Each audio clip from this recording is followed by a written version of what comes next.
और अगर मैं आप लोगों को ये बता दूं कि in 14th century there was a woman who openly spoke about marriage, जो शादियों के बारे में इसने बोला, about power and freedom at a time when women were expected to stay silent.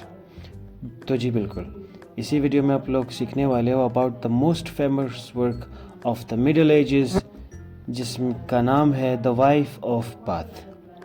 अब वाइफ ऑफ बाथ क्या, is one of the pilgrims travelling to the Canterbury to visit the shrine of Thomas baked.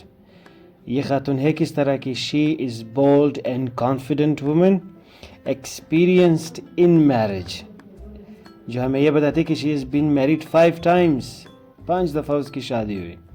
Wealthy and independent, ठीक है, पैसे भी इसके पास, और आज़ाद घूमने वाली। She represents a strong outspoken female voice in a medieval literature. ये वो ज़माना है जहाँ पे ख़वातीन को खामोश किया जाता था, लेकिन she is the only example who spoke for them, even married 5 times। अब इसकी पर्सनैलिटी और अपीयरेंस बड़ा ही फ़नी है। Joseph describes her as well dressed in a fine clothes. पहली चीज़, कॉन्फिडेंट इन अ स्पीच, जब बोलती तो बड़ी कॉन्फिडेंस के साथ बोलती। डोमिनेटिंग इन पर्सनैलिटी है। अब she does not follow traditional female silence और सबमिशन, खामोश नहीं रहती है। If there is something happened against her will, so she will talk and she will stand. Instead she controls conversation and expresses her opinions freely. किसी का ख्याल नहीं रखती है, जो भी मन में आया वो बोल देती। इवन अपने ओपिनियंस को देना जानती है। शी कैन टॉक दैट और she can give opinions freely. लेकिन इसकी व्यूज़ ऑन द मैरिज क्या है? The wife of Bath strongly believes के experience is better than theory. और ये सब हम लोग सब मानते हैं कि मीन जो एक्सपीरियंस है that is better than theory. Means एक है वो किताबों में पढ़ता है, दूसरा एक्सपीरियंस करके आ चुका है, so experience one is always better. Women should have control in marriage, women का कंट्रोल होना चाहिए मैरिज पे, ठीक है। मीन्स डोमिनेंसी होनी चाहिए। Marriage is not just love, this is not about love कि हम लोग मोहब्बत कर ले तो शादी कर ले, बट ऑल्सो पावर। तो यहाँ पे ताकत भी फीमेल को मिलनी चाहिए। दरअसल she was representing only a power, वो पावर देना चाह रही थी फीमेल्स को। अगर शादी हुई तो why the woman is not given a power?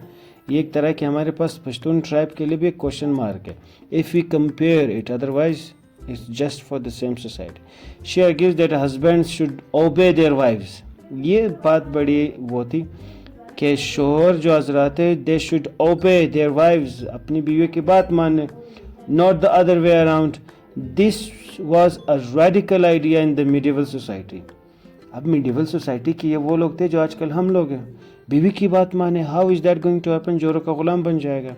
लेकिन द टेल शी टेल्स, जब वो स्टोरी सुनाती थी, हर story is about a knight who commits a crime against a woman.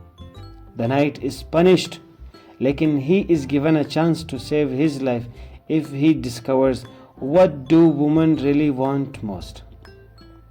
Means यहाँ पे ये होता है कि नाइट है, वो एक कोई क्राइम करता है अगेंस्ट अ वुमन, तो अब उसको सज़ा देनी जाने वाली है, ठीक है, he is going to be punished.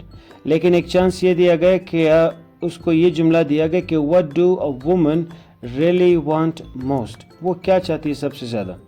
तो इसने बड़ी मेहनत की, तो आखिरकार उसे एक आंसर ये मिला कि वुमेन डिज़ायर सोवरेंटी चाहती है, ताकत चाहती है, कंट्रोल चाहती है over their lives and husbands. अगर औरत का बस काम करे so she will first control her life, after that her husband life. तो वो ये करना चाहती है। इट मीन्स दैट कि women clearly demands for the sovereignty, ठीक है। सोवरेंटी इसके पास होगी तो she will be happy, otherwise she is not going to be happy. Finally the knight agrees and harmony is restored. इसकी थीम हमारे पास क्या है? Power in marriage, gender role, female independence, experience versus authority, social criticism भी है, ठीक है, कि मीन जो ज़माने की फीमेल इस तरह का सोच रही थी। The tale challenges medieval ideas about women. Thank you so much and it was very